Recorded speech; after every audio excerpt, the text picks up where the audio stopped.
ایران نے فلسطینیوں کی مدد کی ہے. اب ہمارے یہاں بہت سے لوگ ایران دشمنی میں کہتے ہیں نہیں یہ نورا کشتی ہے, ایران فلسطینیوں کی مدد نہیں کر رہا, یہ نورا کشتی ہے.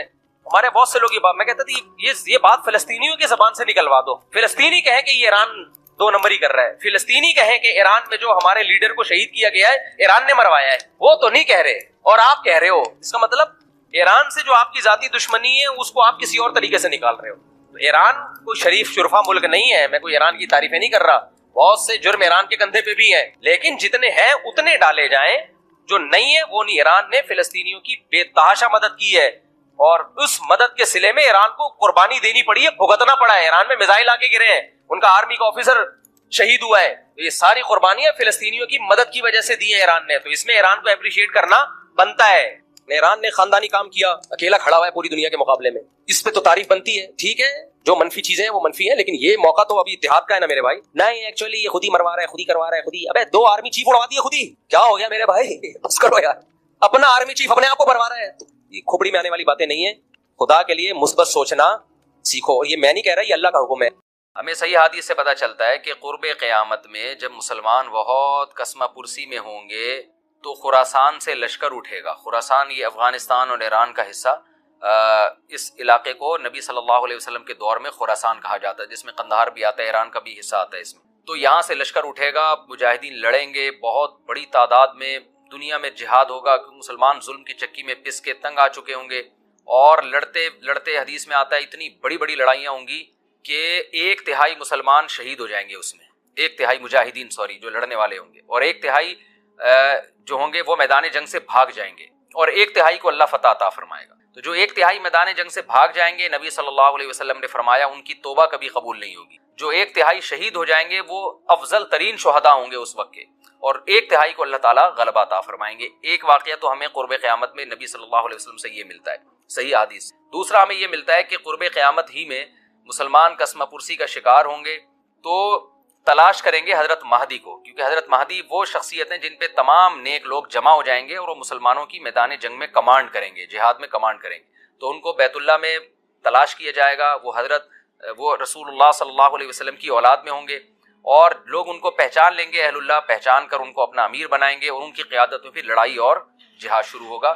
اور یہ لڑائی جب دمشق میں لڑائی ہو رہی ہوگی تو دمشق میں عصر کی نماز کے وقت حضرت مہدی, میں نے جو یہ کہا کہ دمشق میں لڑائی ہو رہی ہوگی, مقصد یہ نہیں ہے کہ دمشق کوئی میدان جنگ بنا ہوا ہوگا, مقصد یہ ہے کہ وہ مجاہدین کا لشکر دمشق میں ہوگا عصر کی نماز کے وقت. لڑائی چاہے کسی اور میدان میں ہو رہی ہو, لیکن حدیث میں ہمیں دمشق کا تذکرہ ملتا ہے. تو دمشق میں حضرت شام کا تذکرہ ملتا ہے, اور جو قرائن ہمیں ملتے ہیں وہ دمشق کی ایک خاص مسجد ہے. وہ مسجد حضرت مفتی تقی عثمانی صاحب اور مفتی رفیع عثمانی صاحب نے اس کو ہائی لائٹ بھی کیا, لیکن وہ یقینی نہیں ہے, یہ خوب سمجھے, انہوں نے اس کا بھی تبصرہ کیا کہ اس کے بارے میں کوئی یقین نہیں ہے. تو حضرت مہدی عصر کی نماز پڑھا رہے ہوں گے, لوگ امامت میں آپ کے پیچھے کھڑے ہوں گے, یہاں تک کہ مسجد کے مینار پر, آج بھی وہ مینار موجود ہے جس کے بارے میں غالب گمان ہے کہ یہ وہ مینار ہے جہاں حضرت عیسیٰ علیہ السلام نازل ہوں گے. غالب گمان کے درجے میں کہا جا سکتا ہے, ورنہ پھر اسی کے اڑوس پڑوس میں کوئی مسجد ہوگی. میرا اگر شام جانا ہوا تو انشاءاللہ میں ارادہ ہے کہ میں ولاگ میں اس مسجد کا بھی تذکرہ کروں گا, اس جگہ کا بھی تذکرہ کروں گا, لیکن میں پہلے یہ بات بتا دوں کہ وہ 100% یقینی نہیں ہے. ایسا نہ ہو کہ اس مسجد کے مینار پہ چڑھ کے لوگ جو ہے وہ اس کے کوئی مینار کو ہی چاٹنا شروع کر دیں تبرک کے طور پہ. تو عصر کی نماز کا ٹائم ہوگا, حضرت عیسیٰ ابن مریم علیہ الصلوۃ والسلام فرشتوں کے کندھوں پہ ہاتھ رکھ کے نیچے اتریں گے نماز کے ٹائم پہ, یعنی آسمان سے مینار تک آئیں گے, اور پھر مینار سے آپ کے لیے سیڑھیاں لگائی جائیں گی, سیڑھیوں کے ذریعے مینار سے نیچے اتریں گے, اور لوگ ان کو پہچان لیں گے. حضرت مہدی ان کو امامت کے لیے آگے کریں گے کہ آپ اللہ کے ایک پیغمبر ہیں, آپ نماز پڑھائیے. حضرت عیسیٰ علیہ السلام انہی کو آگے رکھیں گے, اور اس طرح کا مفہوم ہے حدیث میں کہ اللہ نے اس کام کے لیے آپ کو ہی منتخب کیا. کیا مطلب یہ امامت اس امت کا حق ہے. تو حضرت عیسیٰ ابن مریم علیہ الصلوۃ والسلام کا جو کام ہوگا وہ جہاد ہے, اور یہودیوں سے انتقام لینا, کیونکہ یہودیوں نے اپنے خیال میں حضرت عیسیٰ کو قتل کیا تھا, تو اللہ نے یہودیت ہی کے خاتمے کے لیے اور دجال کے خاتمے کے لیے عیسیٰ ابن مریم کو نازل کیا. حضرت مہدی سے پہلے ہی دجال ظاہر ہو چکا ہوگا. دجال کے بارے میں حدیث میں آتا ہے کہ ہر پیغمبر نے اپنی امت کو دجال کے فتنے سے ڈرایا ہے. اچھا, یہ دجال ایک ایسی شخصیت ہے جس کا یہودی انتظار ہم سے زیادہ کر رہے ہیں, کیونکہ یہودی اس کو اپنے لیے نجات دہندہ سمجھتے ہیں, جبکہ حدیث میں آتا ہے کہ دجال کانا ہوگا اور اس کا خدائی کا دعویٰ ہوگا, اس کے پاس کچھ ایسی طاقتیں ہوں گی کہ مردے کو زندہ کر دے، زندہ کو مار دے، ایک طرف اس کے باغ ہوگا، ایک طرف اس کے آگ ہوگی، جو اس پر ایمان لائے گا اس کو باغ میں داخل کرے گا، اور جو اس پر ایمان نہیں لائے گا اس کو آگ میں داخل کرے گا۔ اور رسول اللہ صلی اللہ علیہ وسلم نے فرمایا اس کی جو آگ ہے حقیقت میں وہ جنت کا باغ ہوگا، اور اس کا جو باغ ہے حقیقت میں وہ جہنم کی آگ ہوگی۔ تو جو نبی کی باتوں پہ یقین کرتے ہیں وہ دجال کے فتنے سے محفوظ رہیں گے۔ اور حدیث میں سورہ کہف کی بھی تلاوت کا حکم ہے، جمعے کے دن جو کہف کی تلاوت کرتا ہے اللہ اس کو دجال کے فتنے سے محفوظ رکھتا ہے۔ اب آپ دیکھیں یہ سورہ کہف میں ہی قیامت کی علامات کا تذکرہ ہے نا، تو شاید اسی وجہ سے کیونکہ جو سورہ کہف پڑھتا رہے گا وہ یاجوج ماجوج کے واقعات بھی پڑھتا رہے گا اور اللہ کی قدرت کے واقعات بھی پڑھتا رہے گا، تو دجال کے فتنے سے اللہ اس کو اس برکت سے بچا کے رکھیں گے، فتنے سے محفوظ رکھیں گے۔ تو وہ ایسی طاقتیں دکھائے گا، بے وقوف لوگ اس پہ ایمان لے آئیں گے۔ حدیث میں آتا ہے کہ کاڑا کبھی بھی خدا نہیں ہو سکتا، یعنی اس کی تو ایک آنکھ ہوگی نہیں، لیکن بے وقوف لوگ اس کے یہ کچھ ظاہری کمالات دیکھیں گے، یہ نہیں دیکھیں گے کہ یہ تو شکل بھی اس کی اچھی نہیں ہے، یعنی خدا کم از کم جمال والا ہوتا ہے نا، یہ تو ہے بھی کانا، اور اس کے بڑا بڑا کافر بھی لکھا ہوا ہوگا واضح طور پر جس سے پتہ چلے گا۔ لیکن احمق اور بیوقوف لوگ جیسے روحانی عامل کو کچھ شعبدے دیکھ کر ان پہ سے متاثر ہو جاتے ہیں نا، روحانی عاملوں کے شعبدے دیکھ کے، تو ایسے ہی دجال کے شعبدے دیکھ کے متاثر ہوں گے۔ تو بہت لوگوں کو، خلقت کو، بہت بڑی امت کو گمراہ کرے گا دجال، اہل اللہ کو اللہ تعالیٰ اس کے فتنے سے محفوظ رکھے گا۔ پھر حضرت عیسیٰ ابن مریم جب نازل ہوں گے تو وہ دجال کو قتل کریں گے۔ حدیث میں آتا ہے کہ نیزے کے ذریعے گھوڑے پہ بیٹھ کے قتل کریں گے۔ علماء نے اس حدیث کا دو مطلب بیان کیے ہیں کہ یا تو اس کا مطلب یہی ہے کہ واقعی گھوڑے پہ بیٹھیں گے، نیزہ استعمال کریں گے، زمین جو ہے وہ اتنی پہلے اس سے جنگیں ہو چکی ہوں گی کہ لوگ دوبارہ تلواروں گھوڑوں کی طرف آ جائیں گے۔ اس بات کا امکان ہے، ہر ملک ایٹمی طاقت بن چکا ہے، تو اگر یہ ایٹم بم سارے ملک آپس میں چلا دیں تو ہم دوبارہ گدے گھوڑوں والی زندگی پر آ جائیں گے، ٹیکنالوجی ساری تباہ و برباد ہو جائے گی، انسان کی ترقی۔ تو اس بات کا بھی امکان ہے کہ کوئی اس سے پہلے ہو سکتا ہے کوئی ایسی جنگ عظیم ہو کہ انسانیت دوبارہ پہاڑوں پتھروں کے دور میں آ جائے۔ لیکن ظاہر یہ معلوم ہوتا ہے کہ رسول اللہ صلی اللہ علیہ وسلم نے جو کلام کیا ہے، ظاہر ہے اس دور کے لحاظ سے جو لوگوں کے جہاں تک جو لوگوں کی مینٹل اپروچ ہے وہاں تک، تو نبی صلی اللہ علیہ وسلم میزائل یا اور ٹینکوں کا تذکرہ کرتے تو کیا سمجھ میں آتا؟ تو گھوڑے سے مراد ہے جو اس زمانے کا گھوڑا ہوگا، اور نیزے سے مراد ہے اس زمانے کا جو اسلحہ ہوگا، کیونکہ نیزہ نبی کے دور کا ایک مناسب اسلحہ تھا اور گھوڑا نبی کے دور کی میدان جنگ کی ایک مناسب سواری تھی۔ تو اس سے یہ بھی پتہ چلتا ہے کہ ہو سکتا ہے عیسیٰ ابن مریم نیزے کے بجائے کلاشن کوف کا استعمال کر لیں، تو یعنی وہ نیزہ جو ہے وہ اس کلاشن کوف کی یا جو بھی اسلحہ اس وقت حضرت عیسیٰ ابن مریم استعمال کریں گے اس کی ایک تعبیر ہے، تو اس کا بھی پورا امکان ہے۔ تو ہمیں بہرحال اتنا ایمان ہمارے لیے ضروری ہے کہ دجال کو قتل کرنے والی جو ذات ہے، جو شخصیت ہے، وہ عیسیٰ ابن مریم علیہ الصلوۃ والسلام ہے۔ تو حضرت عیسیٰ کے ذریعے اللہ تعالیٰ دجال کو قتل کریں گے، اور حضرت عیسیٰ کی قیادت میں زبردست جہاد ہوگا۔ حدیث میں آتا ہے کہ عیسیٰ ابن مریم اس دنیا کو امن سے بھر دیں گے، اتنا امن ہو جائے گا اور اتنی مالی فراوانی ہوگی، اتنی مالی، کیونکہ دنیا میں مال بہت ہے، ڈسٹریبیوشن صحیح نہیں ہے، جو تقسیم ہے نا مال کی وہ ظالمانہ ہے، جس کی وجہ سے غریب غریب سے غریب تر ہے، امیر امیر سے امیر تر ہے۔ حضرت عیسیٰ ابن مریم ایسا نظام قائم کریں گے کہ جس سے مال کی صحیح تقسیم، اور لوگ اٹھیں گے زکوٰۃ کا مستحق تلاش کریں گے، اور لوگوں کو زکوٰۃ کا مستحق نظر نہیں آئے گا، غریب تلاش کرنا مشکل ہو جائے گا۔ لوگ مجھے کہتے ہیں آپ سعودی عرب کی حکومت میں اتنی گڑبڑ ہو رہی ہے، آپ بیان کیوں نہیں کرتے؟ میں کہتا ہوں اس کا نقصان کیا ہوگا؟ ہم اگر سعودیہ کے خلاف بیان کریں، اس کا نقصان سعودی عرب کو نہیں ہوگا، بلکہ اس کا فائدہ ہوگا ان قوتوں کو جو سعودی عرب کے خلاف ہیں، اور وہ اسلام دشمن قوتیں ہیں، وہ فائدہ اٹھائیں گی، ہمارے بیان کو کیش کرائیں گی۔ تو سعودی عرب جیسا بھی ہو بھائی، ہمارے لیے پھر بھی بہت بڑی نعمت ہے، کیونکہ اگر حکومت سعودیہ ختم ہو گئی تو ختم ہونے کے بعد سعودی عرب ہمارے ہاتھ میں نہیں آئے گا، اسلام دشمنوں کے ہاتھ میں چلا جائے گا۔ تو آپ بیان داغنے سے پہلے، آپ بادشاہ کے خلاف بیان کرنے سے پہلے، حکومت کے خلاف بیان کرنے سے پہلے یہ سوچو کہ اس بیان کا فائدہ کیش کون کرا رہا ہے۔ بہت مشکل ہے بات سمجھانا، بہت مشکل۔ اس کا فائدہ کون اٹھا رہا ہے؟ نہیں آ رہی سمجھ میں تو چھوڑ دو بھائی۔ فائدہ کون اٹھائے گا؟ اس کا فائدہ وہ اٹھائیں گے جو صبح شام سعودیہ کے خلاف بولتے ہیں، اور وہ بولتے ہیں جو اسلام کے دشمن ہیں، فائدہ وہ اٹھائیں گے۔ تو انسان اس میں بہت سوچ سمجھ کے انسان کو چلنا چاہیے۔ تو اچھا، اپنا جب دنیاوی مفاد ہوتا ہے نا تو یہ ساری باتیں لوگوں کی سمجھ میں آتی ہیں۔ جب دنیاوی مفاد ہوتا ہے نا، مثال کے طور پر آپ کا چائے کا بزنس ہے، چائے کی پتی کا کاروبار ہے، آپ کو پتا چل گیا نا کہ چائے کے یہ نقصان ہے، آپ کبھی بھی اس کو بیان نہیں کرو گے، آپ بولیں گے میں نے کوئی ٹھیکہ لیا ہے چائے کے نقصانات بیان کرنے کا؟ بھائی یہ ڈاکٹر بیان کرے نا، میں کیوں بیان کروں، میرا بزنس ہے۔ تو اپنی دنیا کا جہاں معاملہ آتا ہے تو وہاں سارے عقل مند ہو جاتے ہیں، جہاں معاملہ آئے گا دین کا وہاں سب مکھنچو بن جاتے ہیں، کیونکہ شاید ہمیں دین سے محبت نہیں ہے، شاید ہمیں ملک سے محبت نہیں ہے، شاید ہم چاہتے ہیں کہ ملک کا بیڑا غرق ہو جائے۔ آپ کے حق بیان کرنے کے چکر میں ملک کی کیا ہو گئی، ایسی کی تیسی ہو گئی، اور آپ کے پاس کوئی آلٹرنیٹ بھی نہیں ہے، کوئی دوسرا کنٹری بھی نہیں ہے۔ تو اس لیے جو بھی ممبر پہ بیٹھ کے ڈنکے کی چوٹ پہ بول رہے ہیں نا حق، تو ان سے جا کے پوچھا کرو کہ یہ حق آگ لگ تو نہیں لگا رہا لوگوں کے اندر، نفرتیں تو نہیں پھیلا رہا لوگوں کے اندر، تو کیا کر رہا ہے یہ؟ نہیں. تبھی دیکھو آپ نے کسی کو برائی میں دیکھا تو اسلام اجازت نہیں دیتا کہ آپ اس کی برائی لوگوں کے سامنے بیان کریں، حالانکہ حق تو ہے نا کہ وہ برا ہے تو برا ہے. بھائی بیان کرنے میں فائدہ کیا ہو رہا ہے؟ نمبر ایک آدمی کے راز فاش ہو رہے ہیں، وہ اگر کل توبہ کر کے اپنے آپ کو درست کر لیتا ہے، اللہ توبہ قبول کر لے گا، مگر پبلک اس کی توبہ قبول بولو نہیں کرے گی. اسلام کسی قوم کے ساتھ خاص نہیں ہے. یہ تو عربوں میں اب عصبیت پیدا ہو گئی ہے. خلافت عثمانیہ کا جب خاتمہ ہوا نا تو وہ عربیت کی بیس پہ ہوا، اسلام کی بیس پہ نہیں، کیونکہ اسلام کی بیس پہ اس خلافت کو ختم کرنا ممکن نہیں تھا. کیا ہو گیا بھائی اسلام کی بیس پہ خلافت عثمانیہ سے بغاوت کا کوئی تک بنتا نہیں تھا کہ بھائی اسلام تو بغاوت کو حرام کہتا ہے حکومت کے خلاف. نبی صلی اللہ علیہ وسلم نے فرمایا مسلمانوں کا جب کوئی خلیفہ ہو اس کے خلاف جو بھی کھڑا ہو، صحیح مسلم کی حدیث ہے، اسے قتل کر دو کائن من کان، جو بھی ہو، کتنا نیک، چاہے عربی ہو، چاہے اجمی ہو، چاہے بودھ، کیسا ہی ہو، مسلمانوں کا اتحاد پارا پارا نہیں ہونا چاہیے. تو اگر وہ اس بیس پہ خلافت کا خاتمہ ہوتا کہ یہ اسلامی خلافت ہے تو کوئی بھی ساتھ نہیں دیتا. خاتمہ انگریز نے جو کروایا، جو بعض عرب، سب عرب اس میں شامل نہیں تھے، بعض عربوں کو یہ بتایا کہ تم عرب ہو اور حکومت تم پہ کون کر رہے ہیں؟ ترکی تمہارا باپ کیوں بنا ہوا ہے؟ ٹھیک ہے نا، ترکی حرمین کا محافظ کیوں ہے؟ اسلام تو تمہارا ہے، ترکوں کا تھوڑی ہے. حالانکہ 800 سال ترکوں نے اسلام کی قیادت کی ہے، کوئی کم نہیں ہے یہ 800 سال، جس کو انگریز بھی عظیم عثمانیین کہتا ہے، گریٹ عثمانیین، انگریز بھی کہتا ہے عظیم خلافت. تو اسلام کی بیس پہ یہ میں نے ایک بہت بڑے عرب عالم سے سنا، شیخ صالح العثیمین رحمہ اللہ تعالی، انہوں نے بیان میں فرمایا کہ عرب اسرائیل کی جنگ میں عربوں کو کبھی بھی فتح بولو نا نہیں ہوگی، اس لیے کہ یہ عرب اسرائیل کی جنگ ہے.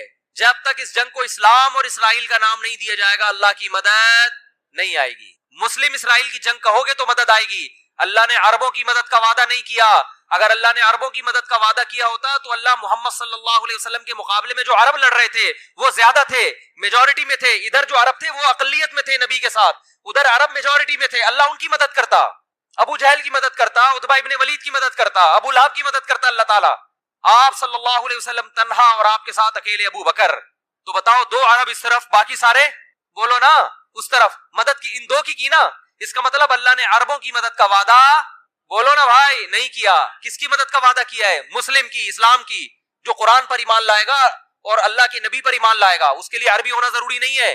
تو اسلام کی جو دعوت ہے وہ کسی قوم کے ساتھ خاص نہیں ہے. مجھے وہ حدیث بڑی پیاری لگتی ہے. حضرت سلمان فارسی رضی اللہ تعالی عنہ، جو فارس کے تھے، پرشین تھے، فارسی بولتے تھے، جب ایران پر مسلمانوں نے حملہ کیا ہے، حضرت عثمان کا دور تھا غالباً، حملہ کہاں ہو رہا ہے؟ ایران پر.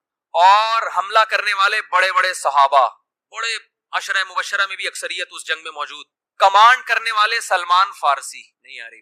حملہ کس پہ کر رہے ہیں؟ اپنے ملک پہ. کس پر؟ ایران پر. صحابہ نے آپ سے اجازت مانگی کہ آپ ہمیں اجازت دیں ہم اٹیک کریں. آپ نے فرمایا نہیں.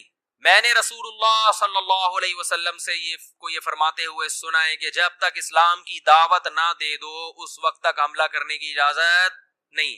تو حضرت سلمان فارسی اپنی قوم پر حملہ کس کے خلاف ہو رہا ہے؟ بولو نا یار، کیا ہو گیا بھائی؟ بولنے میں کوئی پابند نہیں. تو میں بھی تو چیخ رہا ہوں نا، تھوڑا سا آپ چیخ لیں. اپنی قوم کے خلاف لڑائی. تو لڑائی سے پہلے اپنی قوم کے پاس دعوت لے کر گئے. دعوت کا انداز دیکھیں. جب بھی اسلام کی دعوت دی جاتی ہے تو انداز یہ ہوتا ہے بھائی ہم سب تم کو ایک خدا کی طرف دعوت دیتے ہیں، آؤ اسلام پہ تحقیق کرو، یہ دین برحق ہے. یہ تھا نا؟ نا، یہ انداز نہیں. اس وقت جو اسلام کی سب سے بڑی خوبی تھی نا اس کو ہائی لائٹ کیا کہ اس کے بعد بھی اگر اسلام سمجھ میں نہیں آ رہا تو پھر تمہاری سمجھ میں نہیں آئے گا. وہ خوبی ہے کہ یا اہل فارس، اے اہل فارس، انا رجل منکم، میں تمہاری قوم کا آدمی ہوں. تمہیں پتہ ہے کہ عربوں میں عصبیت کوٹ کوٹ کے بھری ہوئی ہے. عرب کے علاوہ کسی کو برداشت نہیں، اپنے سے جیسا کسی کو نہیں سمجھتے. مجھے عرب نے نہ صرف یہ کہ عزت دی ہے اپنے جیسا، بلکہ اپنے سے برتر مجھے کمانڈر بنا دیا. عرب کی قیادت کس کے ہاتھ میں ہے؟ کمانڈر کون ہے؟ میں ہوں. یا اہل فارس، اے اہل فارس، انا رجل منکم، تمہاری قوم کا آدمی ہوں. ترون العرب یطیعوننی، چھوٹی موٹی قوم میری فرما برداری نہیں کر رہی. عرب کو دیکھ رہے ہو کہ تم میری کمانڈ کے تحت لڑ رہے ہیں. کیا انداز، خاندانی انداز تھا یا نہیں دعوت کا؟ آج اگر یہ چیز عربوں میں پیدا ہو جائے تو دنیا کا نقشہ بدل جائے گا. عرب کی عراق پر جب حملہ ہوا تو بعض عربوں نے نعرہ لگایا کہ کسی دوسرے عرب ملک پر ہم حملہ برداشت نہیں کریں گے. کاش وہ یہ کہہ دیتے کہ کسی دوسرے اسلامی ملک پر ہم حملہ برداشت، بولو نا، لیکن نہیں نکلتا منہ سے. عرب بھئی عربوں کی تو مدد کہیں بھی نہیں قرآن میں لکھی ہوئی کہ اللہ کہتے ہیں میں عربوں سے محبت کرتا ہوں. ایک آیت بھی ہمیں ایسی نہیں ملی. یہ جو حدیث ہے کہ عربوں سے محبت کرو اس لیے کہ قرآن عربی، حدیث من گھڑت ہے. ٹھیک ہے ہم پھر بھی فضیلت کے قائل ہیں کہ اسلام آپ میں پہلے آیا، آپ نے دنیا کی قیادت کی، اس بیس پر ہم عزت دیں گے آپ کو، لیکن اللہ کی طرف سے مدد اس بیس پہ نہیں آئی. جب بنو عباس کی خلافت کا، اسلام میں 2 خلافتیں عربوں کی آئی ہیں اور تیسری خلافت اجمیوں کی. بنو امیہ کی خلافت ختم، پھر بنو عباس کی خلافت جب ختم ہوئی تھی اسلام تباہ ہونے والا تھا، لیکن ترک کھڑے ہوئے اور اللہ نے ان کے ذریعے اسلام کو دوبارہ زندہ کیا. اور یورپ کی آنکھوں میں آنکھیں ڈال کے بات کرتے تھے. اس وقت بیت المقدس محفوظ تھا.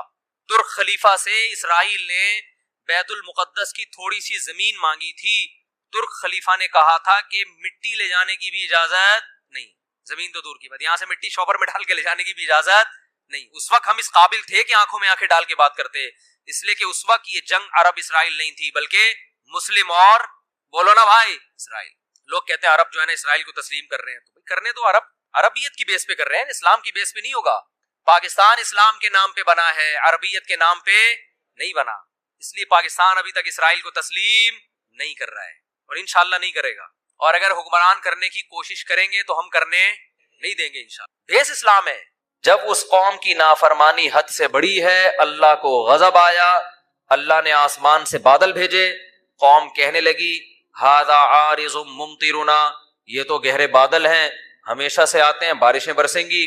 ان کے پیغمبر نے کہا بل ہوا مستعجلتم بہ، اس سے بارش نہیں برسے گی، اس دفعہ اس بادل سے کیا برسے گا؟ پتھر برسیں گے. اللہ ہم سب کو پناہ میں رکھے. اور ایسے پتھر برسیں گے تدمر کل شیء بامر ربها، ہر چیز کو اللہ کے حکم سے یہ پتھر توڑ ڈالیں گے. ہمارے ہاں جب بھی کوئی دنیا میں طوفان آتا ہے، زلزلے آتے ہیں، بارشوں میں سیلاب آتے ہیں، تو 2 انتہاؤں کی طرف لوگ جاتے ہیں. ایک انتہا تو ہے جو لبرلزم لوگ ہیں، لبرلزم کو فالو کرنے والے لوگ، جو لبرل، نام نہاد لبرل لوگ، وہ کیا کہتے ہیں بھائی یہ قدرت کا نیچر کا ایک سسٹم ہے، کسی بھی وقت کچھ بھی ہو سکتا ہے، لہذا اس میں اپنے گناہوں سے توبہ کرنا، اللہ کے سامنے گڑ گڑانا، ان تکلفات کی بالکل بھی ضرورت نہیں. چاہے کرونا ہے یا کوئی بھی وبائیں ہیں، اس کا خدا کے عذاب سے کوئی تعلق نہیں ہے. بھائی پلیٹیں ہیں زمین کی، ہلیں گی تو دھسیں گے سارے. جب زمین سے اتنی گیس نکال رہے ہو، اتنا آئل نکال رہے ہو، تو خلا پیدا ہوتا ہے نا، وہ خلا پور ایسا ہی ہوگا کہ ایک طرف کا حصہ کھسک کے یہاں جائے گا، تو وہ زمین ہے، وہ کوئی چھوٹی موٹی چیز تو نہیں ہے. جب ادھر سے کھسک کے گیا تو 2-4 پہاڑ دائیں بائیں ہو گئے. جب 2-4 پہاڑ دائیں بائیں ہوئے تو وہ باقی ایڈجسٹ کرنے کے لیے وہ بھی کھسک جاتے ہیں. تو کھسکتے کھسکتے دہلی سے زلزلہ چلا تھا اور پہنچتا کہاں تک ہے؟ لاہور تک، اور درمیان میں بہت سے لوگوں کو لقمہ اجل بناتا ہوا جاتا ہے. تو وہ کہتے ہیں ایک تو سائنٹیفک حقیقت ہے، اس کا خدا کے عذاب سے اور ثواب سے کیا تعلق ہے؟ بھائی کیا کریں یار، پھر وہی باتیں اب سمجھانا مشکل ہو رہا ہے. وہ کہہ رہے سیلاب جو آتا ہے نا، یہ دریا کا پانی امڈ آیا اور گاؤں کے گاؤں پی گیا، اس کا کسی کے نیک اور برے ہونے سے کوئی تعلق نہیں ہے، نہ اس میں خدا سے توبہ استغفار کرنے کی ضرورت ہے. جو نام نہاد لبرل ہے وہ یہی کہتے ہیں اس میں توبہ کی کیا ضرورت ہے. بھائی یہ تو گلیشیئر پگھل گیا تھا، گرمی زیادہ پڑی تھی، تو پگھل جب جائے گا تو ظاہر ہے دریا میں پانی زیادہ آئے گا. جب پانی آئے گا تو ظاہر ہے سائڈوں پہ نکلے گا، جب سائڈوں پہ نکلے گا تو وہ جو بھی سائڈ پہ بیٹھا ہوا ہوگا اس کو بہا کے لے جائے گا. اس سے کیا تعلق کہ اس نے تہجد پڑھ کے بیٹھا ہوا ہے یا گناہ کر کے بیٹھا ہوا ہے؟ اس سے کیا تعلق ہے کہ وہ بدنظری کرتا تھا، سود کھاتا تھا؟ یہ مولوی لوگ تمہیں خم خمے ڈراتے ہیں، دیکھو وہ گاؤں کے لوگ سود کھاتے تھے، عذاب آیا اور سیلاب پانی بہا کے لے گیا. اس سے کیا تعلق ہے؟ اس لیے توبہ وبہ کرنے کی ضرورت نہیں ہے. یہ بھی ایک انتہا ہے. دوسری انتہا جو بعض مذہبی لوگ کرتے ہیں وہ انتہا یہ ہے کہ ہر قدرتی آفت کو کسی گناہ کا نتیجہ قرار دیتے ہیں. یہ بھی 100% غلط ہے. نہ قرآن کی یہ تعلیمات ہے، نہ نبی صلی اللہ علیہ وسلم کی یہ تعلیمات. ہمیں پتہ چلتا ہے اسلامی تاریخ سے، قرآن و سنت سے، کہ بہت سے نیک لوگوں پر بھی عذاب آئے ہیں. مدینہ منورہ میں قحط پڑ گیا تھا، لوگ بھوک پیاس سے مرنا شروع ہو گئے تھے. حضرت عمر کا دور خلافت تھا. اس سے اچھا دور کائنات میں آ سکتا ہے؟ قحط پڑا ہے، طاعون کی بیماری پھیلی، 25,000 صحابہ اور تابعین لقمہ اجل بن گئے، جو اس وقت دنیا کے بہترین لوگ تھے، مگر وبا پھیلی ہے اور ہزاروں لوگوں کو اس نے لپیٹ لیا، جن میں زیادہ تر صحابہ اور تابعین تھے۔ نہیں آ رہی بات میرا خیال؟ تو یہ کہنا کہ وہاں زلزلہ جو آیا تھا تو اصل میں وہاں اس قسم کے لوگ رہتے تھے اس لیے آیا تھا، تو کوئی بھی جب قدرتی آفت آتی ہے اللہ کی طرف سے، اس کو لازمی کسی گناہ کا نتیجہ قرار دینا، یہ بھی قرآن و سنت کی تعلیم کے خلاف۔ آفتیں نیک لوگوں پر بھی آتی ہیں اور برے لوگوں پر بھی آتی ہیں۔ ہم قرآن و سنت میں جب غور کرتے ہیں نا تو ہمیں 2 قسم کی آفتیں ملتی ہیں، اس زمین پہ ہوتی ہیں 2 قسم کی۔ ایک آفت تو وہ قرآن نے بیان کی ہے جس میں واقعتاً 100% گناہ کا دخل ہوتا ہے، اور وہ اس عذاب کی کوئی سائنٹیفک لاجک نہیں ہوتی، وہ قدرت نے اپنی طرف سے کام کیا ہوتا ہے جس کا کوئی بظاہر سبب موجود نہیں ہوتا۔ ایسی آفتیں بھی آئی ہیں، جیسے قوم عاد اور قوم سمود پر جو عذاب آیا، قرآن کے ظاہر سے پتہ یہ چلتا ہے کہ اس عذاب کی کوئی ریزن، یعنی کوئی ریزن کا مطلب کوئی سائنٹیفک لاجک نہیں تھی اس کی۔ جب اس قوم کی نافرمانی حد سے بڑی ہے، اللہ کو غضب آیا، اللہ نے آسمان سے بادل بھیجے، قوم کہنے لگی ھذا عارض ممطرنا، یہ تو گہرے بادل ہیں، ہمیشہ سے آتے ہیں، بارشیں برسیں گی۔ ان کے پیغمبر نے کہا بل ہوا ما استعجلتم بہ، اس سے بارش نہیں برسے گی، اس دفعہ اس بادل سے کیا برسے گا؟ پتھر برسیں گے۔ اللہ ہم سب کو پناہ میں رکھے۔ اور ایسے پتھر برسیں گے تدمر کل شیء بامر ربها، ہر چیز کو اللہ کے حکم سے یہ پتھر توڑ ڈالیں گے۔ اور ایسی ہوائیں اللہ نے بھیجی کہ 7 دن 8 راتیں، سخرها علیہم 7 لیال و8 ایام، 7 راتیں اور 8 دن ایسی ہوا چلے گی کہ جو تمہیں اٹھا کے پٹخ دے گی۔ اور اللہ فرماتے ہیں کہ انہم اعجاز نخل خاویہ، جیسے کھجوروں کے درخت الٹے پڑے ہوئے ہوتے ہیں نا، ایک ہفتہ طوفان میں جب تھما، 1 ہفتے کے بعد تو وہ لوگ ایسے پٹکے ہوئے پڑے ہوئے تھے، مرے ہوئے، جیسے کھجور کے تنے پڑے ہوئے ہوتے ہیں، لمبے قد کے لوگ تھے۔ نوح علیہ السلام کی قوم پر جو عذاب آیا، عذاب کے کوئی آثار نہیں تھے۔ ان کے جو محکمہ موسمیات اس دور کے تھے، وہ جو آثار دیکھ کے بتاتے تھے، ظاہر ہے تو ہر دور میں کچھ لوگ علامتیں دیکھ کے بتاتے ہیں نا، تو وہ کہہ رہے تھے کہ کوئی بارش کی رپورٹ، بولتے کیوں نہیں بھائی، نہیں ہے۔ تبھی وہ حضرت نوح علیہ السلام کا مذاق اڑاتے تھے۔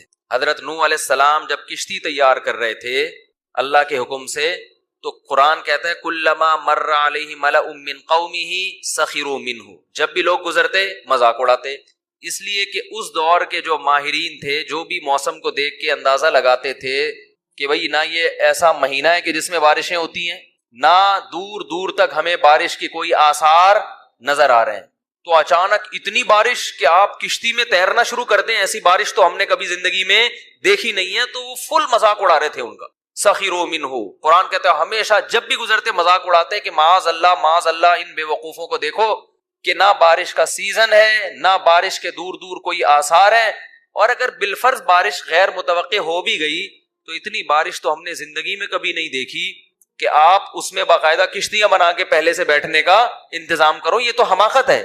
لیکن نوح علیہ السلام کیا کہتے تھے، اور ان کے ایمان والے کہتے تھے ان تسخروا منا فانا نسخر منکم، ان قریب جیسے تم ہمارا مذاق اڑا رہے ہو نا، ہم تمہارا مذاق اڑائیں گے۔ کیوں مذاق؟ اس بات کا کہ جو خدا اسباب کے ذریعے بارشیں پیدا کر سکتا ہے، وہ کسی قوم کو عذاب دینے کے لیے بغیر سبب کے بھی عذاب میں مبتلا کر سکتا ہے، جس کی یہ طاقت اور قدرت تم نے دیکھی ہے، جو سمندروں سے پانی اڑا کے آسمان پہ لے جا کے برسا سکتا ہے۔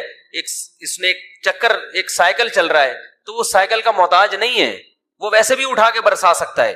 جس نے آدم اور حوا کو بغیر باپ اور ماں کے پیدا کر دیا، تو اب آپ یہ دیکھو کہ بغیر ماں باپ کے بچہ پیدا ہو ہی نہیں سکتا، تو آپ کہو کہ بھئی اب ناممکن ہے، تو اللہ کے لیے ناممکن تھوڑی ہے۔ اللہ نے تو آدم اور حوا کو بغیر باپ اور بغیر ماں کے پیدا کر کے دکھایا اللہ نے، تو اس اللہ کے لیے تھوڑی مشکل ہے۔ تو مذاق تو ہم تمہارا اڑائیں گے کہ تمہیں اس خدا کی باتوں پہ یقین نہیں آ رہا۔ تو یہ وہ عذاب تھا جو اس دور کے سائنسدان، کیا اس دور کے سائنسدان بھی اس کی لاجک تلاش نہیں کر سکتے۔ دنیا میں ایسے بہت دفعہ ہوا ہے۔ لوط علیہ السلام کی قوم پہ پتھروں کی بارش ہوئی ہے، اور اللہ نے زمین کو اٹھا کے الٹا کر کے پٹخ دیا، اس کی کوئی لاجک نہیں ہے۔ یہ بھی ممکن ہے کہ ہو لاجک، اللہ نے لاجک پیدا کر دی ہو، کوئی وجہ پیدا کر دی ہو، لیکن ضروری نہیں ہے۔ اللہ یہاں اسباب کا محتاج نہیں ہے۔ تو ایک عذاب تو وہ ہوتا ہے جو بغیر کسی سبب کے اچانک مسلط ہو جاتا ہے، جس میں سائنسدان بھی حیران ہوتے ہیں، وہ کہتے ہیں ہمیں سمجھ میں نہیں آ رہا۔ تو یہ عذاب پچھلی امتوں میں زیادہ ہوئے تھے، اور نبی صلی اللہ علیہ وسلم نے فرمایا میری امت میں بھی ہوں گے مگر پچھلی امتوں سے کم ہوں گے، لیکن ہوں گے ضرور۔ آپ صلی اللہ علیہ وسلم نے فرمایا جب گناہوں کی کثرت ہوگی میری امت میں مسخ کے واقعات بھی ہوں گے، شکلیں تبدیل ہو جانا۔ بنی اسرائیل کو اللہ نے منع کیا تھا نا ہفتے کے دن شکار مت کرو، پھر بھی کیا انہوں نے۔ رات کو سوئے ہیں، صبح جب اٹھیں تو کچھ لوگ بندر بن چکے تھے اور کچھ لوگ سور اور خنزیر بن چکے تھے۔ یہ چیز سائنسدانوں کی سمجھ سے بولو بھائی باہر۔ جیسے حضرت عیسیٰ کو اللہ نے بغیر باپ کے پیدا کر دیا، سائنسدان مانیں گے اس کو؟ کہ ہمیں لیبارٹری میں تو ایسی یہ ممکن ہی نہیں ہے، لیبارٹری تو یہ کہتی ہے کہ یہ پاسبل نہیں ہے۔ حضرت عیسیٰ علیہ السلام مردوں کو کہتے تھے قم باذن اللہ، اللہ کے حکم سے کھڑا ہو جا، مردہ ایک دم زندہ ہو کے بیٹھ جاتا تھا۔ سائنسدان مانیں گے؟ بولتے کیوں نہیں بھائی، نہیں مانیں گے۔ لیکن دنیا کی اکثریت اس کو مانتی ہے، مسلمان بھی مانتے ہیں، عیسائی بھی، اور یہ دنیا کی اکثریت بن جاتے ہیں۔ اور دنیا کی اتنی بڑی قوم کا کسی جھوٹی خبر پہ جمع ہونا عقلاً ممکن نہیں ہے۔ ہر چیز سائنس سے نہیں پتہ چلتی، خبر سے بھی پتہ بہت سی چیزیں سائنسدانوں کی دسترس سے باہر ہیں۔ آج ہمارے جو یونیورسٹیوں کے طلبہ ہیں نا، وہ کہتے ہیں بس سائنسدان بتائیں گے تو مانیں گے ورنہ نہیں مانیں گے۔ اور بھائی یہ تو بے وقوفی کی بات ہے۔ خبر جو ہے نا نیوز، اس میں اگر تواتر سے کچھ لوگ خبر بیان کر رہے ہیں تو اس کو بھی ماننا پڑتا ہے، چاہے وہ سائنس اس کو مانے یا نہ مانے۔ میں یہاں جب بھی ایسے کوئی معجزے اور کرامت کے واقعات بیان کرتا ہوں نا تو میں اپنا واقعہ ضرور بیان کرتا ہوں۔ میں نے شہداء کے خون کی خوشبو اپنی ناک سے سونگھی، اللہ کی قسم۔ اب اگر مجھے کوئی سائنسدان کہے کہ یہ پاسبل نہیں ہے تو میں کہوں گا میں نے خود سونگھی ہے تو پاسبل۔ آپ کہہ سکتے ہیں ان کی ناک میں کوئی گڑبڑ ہوگی، ناک میں گڑبڑ ہے تو پھر ادھر سے بدبو آ رہی ہے، ادھر سے کیا آ رہی ہے؟ خوشبو۔ دونوں سے بدبو آئے نا، یہ دونوں سے خوشبو آئے۔ آپ کہیں گے بھائی اس کو وہم ہو گیا ہے، تو میرے ساتھ 10 آدمی اور تھے، ان کو بھی وہم ہو گیا۔ بہت مشکل ہے بات سمجھانا۔ آپ کہو گے یار جیسے ہی کوئی شہید ہوا ہوگا فوراً کسی نے خوشبو کا چھڑکاؤ کر دیا ہوگا۔ بھائی 1 مہینے پہلے شہید دیکھا، اس میں سے بھی وہی خوشبو آ رہی ہے، 1 مہینے بعد دوسری جگہ پہ دیکھا، اس میں سے وہی پرفیوم، وہ بندہ فوراً لے کے وہاں کہاں سے پہنچ گیا؟ اور ادھر شہادت ہوئی ہے، ادھر خوشبو آ رہی ہے۔ ایسے بھی ہمارے ساتھیوں نے دیکھا، تو نہ کوئی اسپرے لے کے کھڑا ہوا ہے، اور چلو اس کو چھوڑ دو، ریڈ کراس ایک NGO ہے، اس کو تو مانتے ہو نا۔ ریڈ کراس کی جو آفیشیل ویب سائٹ ہے اس پہ میں نے خود پڑھی یہ خبر، پہلے اخباروں میں آئی تھی، میں نے کہا اخباروں کا پر اعتماد نہیں کیا جا سکتا۔ ان کی آفیشیل پیج پہ میں گیا، یہ 10-12 سال پرانی بات ہے، انہوں نے افغانستان کے بارے میں لکھا کہ وہاں جو یہ جن کو مجاہدین کہا جاتا ہے، یہ جب مرتے ہیں تو ان میں بہت سو کی لاشیں خراب نہیں ہوتی اور ان لاشوں میں سے خوشبو آ رہی ہوتی ہے، اور ان کے مقابلے میں جو لڑ رہے ہوتے ہیں ان کی لاشوں میں سے بدبو آ رہی ہوتی ہے۔ یہ بہت چھوٹی سی خبر تھی کیونکہ یہ ڈرتے بھی ہیں نا، یہ تو اور موٹیویشن نہ ملے لوگوں کو۔ اور نیچے لکھا تھا ہم ان کی خوراک پہ ریسرچ کریں گے کہ یہ کھاتے کیا ہے۔ یہ اللہ کی قسم میں نے خود پڑھی ہے یہ خبر، سونگی بھی ہے، شہداء کے خون کی خوشبو۔ ایسے بہت واقعات ہیں، 6 مہینے ہو گئے باڈی خراب نہیں ہو رہی، خوشبو آ رہی ہے۔ نبی صلی اللہ علیہ وسلم نے فرمایا جب شہید کوئی اللہ کے راستے میں جان دے کے شہید ہوتا ہے نا تو خون جو اس کے باڈی سے نکلتا ہے، تو قیامت کے دن جب یہ شہید آئے گا لونہ لون دم، تو اس کے خون کا رنگ خون جیسا ہوگا مگر خوشبو خون جیسی نہیں ہوگی۔ فرمایا ریحہ ریح مسک، اس کی خوشبو مشک جیسی ہوگی، جو ہرن کی ناف سے نہیں مشک نکلتا، اتنی بہترین خوشبو ہوگی۔ تو اب اگر کسی کو یہ اعتماد ہو کہ مفتی طارق مسعود صاحب جھوٹ اتنی لمبی ممبر پہ بیٹھ کے پھینکیں گے نہیں، تو اس کو اب مزید کسی سائنسدان کی ضرورت نہیں ہے اس خبر کی تصدیق کے لیے۔ اور اگر کسی کا خیال ہے کہ بھائی ہو سکتا ہے پھینک رہے ہو بیٹھ کے، تو وہ پھر کہے گا یار مجھے یقین نہیں ہے۔ تو اگر ڈاکٹر کہیں گے کہ ایسا پاسبل ہے تو مان لوں گا، ڈاکٹر کہیں گے امپاسبل تو نہیں مانوں گا۔ لیکن اگر آپ کو یقین ہے کہ بولنے والا سچ کہہ رہا ہے، پھر آپ ڈاکٹر کو سائڈ پہ لگا دو گے، آپ بولو گے بھائی یہ میڈیکلی تو ممکن نہیں ہے لیکن خدا کے لیے ممکن ہے، اللہ سب کچھ کر سکتا ہے۔ تو ہم جس پیغمبر کو سائنس کے مقابلے میں لاتے ہیں اس پیغمبر کے سچے ہونے کا ہمیں یقین ہے، اور وہ پیغمبر سائنس کے خلاف بات نہیں کرتے، البتہ کچھ باتیں ایسی کرتے ہیں جہاں سائنس کی پہنچ نہیں ہے۔ دیکھو سائنس کے خلاف چلنا الگ بات ہے اور ایسی بات کرنا جہاں تک سائنس پہنچی نہیں ہے، یہ دونوں میں بڑا فرق ہے۔ مذہب کبھی سائنس کے اگینسٹ نہیں چلتا، مذہب ایسی باتیں ضرور کرتا ہے جو سائنسدانوں کی اپروچ سے، سائنسدان کو کیا پتا جنت کیا ہوتی ہے، جہنم کیا ہوتی ہے، برزخ کیا ہوتی ہے، نیک عمل، یہ میڈیکل سائنس کا شعبہ ہی نہیں ہے۔ کرامت کیا ہوتی ہے، معجزہ کیا ہوتا ہے، اللہ کیا کیا کر سکتا ہے، یہ سائنس کا شعبہ تھوڑی ہے۔ سائنس تو یہ کہتی ہے کہ اسباب کو اسباب سے ملا کے اگر کوئی رزلٹ نکلے گا تو ہم اس پر یقین کریں گے، نہیں نکلے گا تو ہم اس کو چھوڑ دیں گے، یہ سائنس کا ٹاپک ہے، اور وہ بذات خود ٹھیک ہے، یہ سائنس کی حد تک ٹھیک ہے، لیکن کچھ باتیں سائنس سے ہٹ کر بھی بولتے کیوں نہیں بھائی۔ آج کسی نے اعتراض کیا مجھ پر کہ یہ علماء نے جو گنجائشیں دی ہوئی ہیں نا، ان گنجائشوں سے تباہ ہو گیا معاشرہ.